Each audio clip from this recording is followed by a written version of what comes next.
Welcome back, everybody. Today, I'm going to teach you how to add links and images to your Weebly blog post.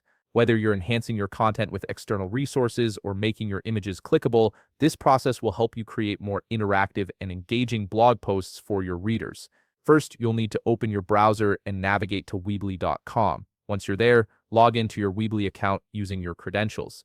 After logging in, you'll land on your homepage where you can manage all your websites and content. Now, take a look at the left side menu. You'll see an option labeled Website. Click on it, and directly underneath, you'll find Edit Site. Go ahead and click that option. This will bring up a list of all the websites you've created with Weebly. Choose the specific website you want to work on and look towards the right side of the screen where you'll see an Edit button. Click it to proceed. You're now in the editor page of your website, which is your main workspace for making changes.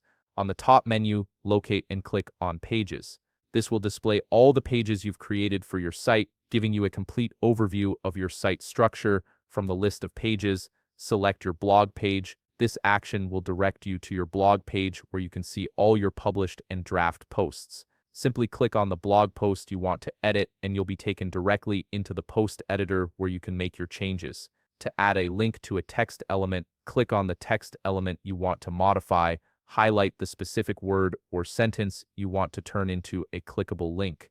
Once highlighted, look for the link icon in the toolbar and click it. A menu will appear, and from there, select Website URL.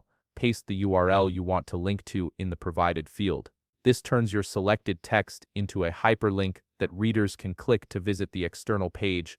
Adding a link to an image follows a similar process. Click on the image element you want to make clickable. You'll see a link option appear. Click on it, then select Website URL from the options presented. Paste your desired URL into the field, and your image will now function as a clickable link that directs visitors to that web address. And there you have it. You've successfully added links to both text and images in your Weebly blog post, making your content more interactive and user-friendly. If you found this video helpful, please leave a like, subscribe, and see you in the next video.